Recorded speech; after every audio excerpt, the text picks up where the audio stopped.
Hello और CS304 final इम्तिहान की तैयारी के दूसरे हिस्से में खुशामदीद।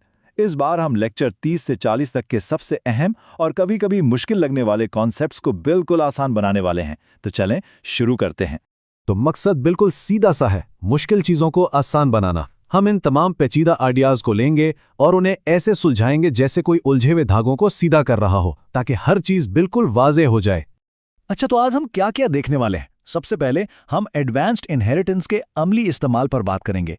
फिर हम टेम्पलेट्स के साथ जेनेरिक प्रोग्रामिंग की दुनिया में गौता लगाएंगे।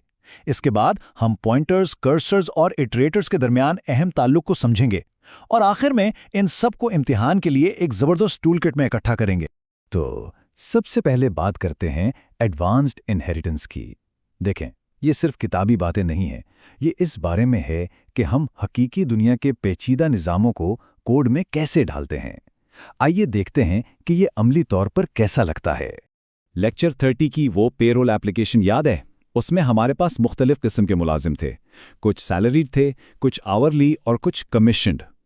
पॉलीमॉर्फिज्म की खूबसूरती ये थी कि हम हर एक से कह सकते थे कि वो अपनी तनख्वाह का हिसाब खुद करे।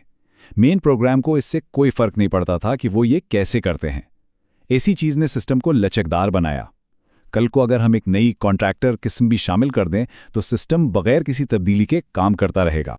अब देखें, मल्टीपल इनहेरिटेंस के साथ एक बहुत मशहूर मसला आता है जिसे डायमंड प्रॉब्लम कहते हैं। सोचें कि एक क्लास को एक ही बेस क्लास की 2 कॉपियां विरासत में मिल जाएं, तो यहां इब्हाम पैदा हो जाता है। C++ इस मसले को वर्चुअल इनहेरिटेंस के जरिए बड़ी खूबसूरती से हल करता है। ये यकीनी बनाता है कि बेस क्लास का सिर्फ एक ही मुश्तरका इंस्टेंस विरासत में मिले, जिससे सारी उलझन ही खत्म हो जाती है। ठीक है, अब आगे बढ़ते हैं जेनेरिक प्रोग्रामिंग की तरफ। ये एक ज़बरदस्त आइडिया है। आप कोड एक बार लिखते हैं और फिर उसे किसी भी डेटा टाइप के लिए इस्तेमाल कर सकते हैं।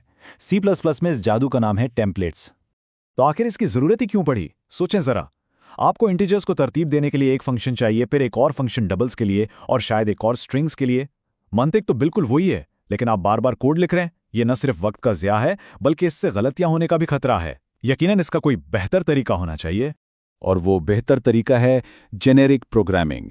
इसका बुनियादी ख्याल यह है कि एल्गोरिदम को प्लेस होल्डर अक़साम के साथ लिखा जाए। आप एल्गोरिदम को बताते हैं कि क्या करना है, लेकिन ये फैसला बाद में कंपाइलर पर छोड़ देते हैं कि उसे किस पर करना है। और C++ में इस काम के लिए हमारा टूल है टेम्पलेट्स। आइए देखते हैं कि ये कैसे काम करता है। हम एक ऐसे फंक्शन से शुरू करते हैं जो सिर्फ इंटीजर्स को संभाल सकता है, बहुत महदूद है। फिर हम ओवरलोडिंग की कोशिश करते हैं, जो थोड़ा बेहतर है, लेकिन इसमें भी बार बार कोड लिखना पड़ता है। और फिर आती है बेहतरीन हल की बारी, एक वाहिद खूबसूरत फंक्शन टेम्पलेट जो किसी भी किस्म की अरे को प्रिंट कर सकता है, चाहे वो इंटीजर हो, डबल हो या कोई कस्टम क्लास। ये है कोड को दोबारा इस्तेमाल करने की बेहतरीन मिसाल। अच्छा, तो टेम्पलेट्स की 2 बड़ी किस्में हैं। फंक्शन टेम्पलेट्स होते हैं जेनेरिक कामों के लिए, जैसे किसी चीज़ को तरतीब देना या तलाश करना, जैसे एक सॉर्ट फंक्शन जो किसी भी चीज़ को तरतीब दे सकता है। दूसरी तरफ क्लास टेम्पलेट्स होते हैं जेनेरिक कंटेनर्स के लिए, जैसे वेक्टर या लिस्ट। मिसाल के तौर पर वेक्टर इंट और वेक्टर स्ट्रिंग। कंटेनर एक ही है, बस डेटा मुख्तलिफ है। लेकिन बात यहीं ख़त्म नहीं होती। हमारे पास एडवांस टूल्स भी हैं, जैसे स्पेशलाइजेशन, जो हमें टेम्पलेट को ये बताने की इजाज़त देता है कि भाई किसी खास किस्म, जैसे 4 स्टार के लिए ज़रा अलग तरीके से काम करो। हम नॉन टाइप पैरामीटर्स का इस्तेमाल करते हुए साइज जैसी मुस्तकिल वैल्यूज भी पास कर सकते हैं, जैसे एरे इंट 100। ये सारे फीचर्स मिलकर हमें वाकई ताकतवर जेनेरिक कोड बनाने की सलाहियत देते हैं। ठीक है, अब हम इस पुल पर आते हैं जो एल्गोरिथम को डेटा से जोड़ता है।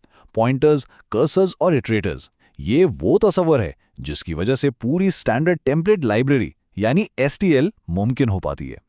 देखें, जेनेरिक एल्गोरिदम बहुत ताकतवर हैं, लेकिन इन्हें मुख्तलिफ डेटा स्ट्रक्चर्स में, चाहे वो वेक्टर हो, लिस्ट हो या मैप हो, घूमने फिरने के लिए एक मेयारी तरीके की ज़रूरत होती है। तो सवाल यह है कि एक फाइंड एल्गोरिदम को बार बार लिखे बगैर उन तमाम कंटेनर्स पर कैसे काम करना चाहिए। इस मसले को हल करने की एक इब्तदाई कोशिश कर्सर का तस्वुर था।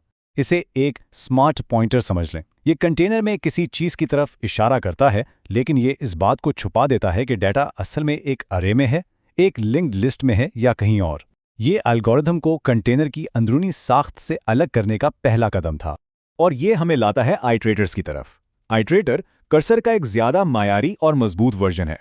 ये एक ऐसा ऑब्जेक्ट है जो जानता है कि कंटेनर में कैसे घूमना है और उसके अनासर तक कैसे रसाई हासिल करनी है। सबसे अहम बात यह है कि वो बिल्कुल पॉइंटर्स की तरह काम करते हैं। आप उन्हें आर के साथ डीरेफरेंस कर सकते हैं और प्लस प्लस के साथ आगे बढ़ा सकते हैं। यही मायारी इंटरफेस एल्गोरिदम और कंटेनर्स को एक साथ काम करने की इजाजत देता है। तो आखिर इटरेटर्स इतने अहम क्यों हैं? सीधी सी बात है, क्योंकि वो एल्गोरिदम को कंटेनर से अलग कर देते हैं। आपके सॉर्ट एल्गोरिदम को इस बात से कोई फर्क नहीं पड़ता कि वो एक वेक्टर, एक लिस्ट या एक डेक को तरतीब दे रहा है, जब तक कि उसे शुरू और इख्तितामी आइट्रेटर्स मिल जाएं। यही लचक स्टैंडर्ड टेम्पलेट लाइब्रेरी यानी STL का दिल और रूह है। इटरेटर्स वो गोंद है जो सब कुछ जोड़कर रखती हैं। चलें, अब इन सब बातों को समेटते हैं और इम्तिहान के लिए एक वाज़ेह और यादगार टूल किट बनाते हैं। ये हैं वो अहम बातें जो याद रखनी हैं। जहां पेचीदा इनहेरिटेंस हो, वहां डायमंड प्रॉब्लम को हल करने के लिए वर्चुअल इनहेरिटेंस के बारे में सोचें। जहां कोड बार बार लिखा जा रहा हो, वहां टेम्पलेट्स आपका हल हैं। और जब आप एल्गोरिदम्स और डेटा स्ट्रक्चर्स के बारे में सोचें, तो याद रखें कि इटरेटर्स वो पुल हैं जो उन्हें आपस में जोड़ते हैं। ये 4 आइडियाज़ इन लेक्चर्स की बुनियाद हैं। और आखिर में एक सवाल जिस पर जरूर सोचिएगा, ये ताकतवर टूल्स पॉलीमॉर्फिज्म, टेम्पलेट्स और आइट्रेटर्स एक साथ मिलकर कैसे काम करते हैं? ये सिर्फ अलग अलग खुसूसियात नहीं है, ये मिलकर ही C++ को इतना मजबूत और लचकदार बनाते हैं। इनके बाहमी ताल्लुक को समझना ही इन तस्वुरात पर वाकई उबूर हासिल करने की क्लीद है। आपके इम्तिहान के लिए नेक ख्वाहिश।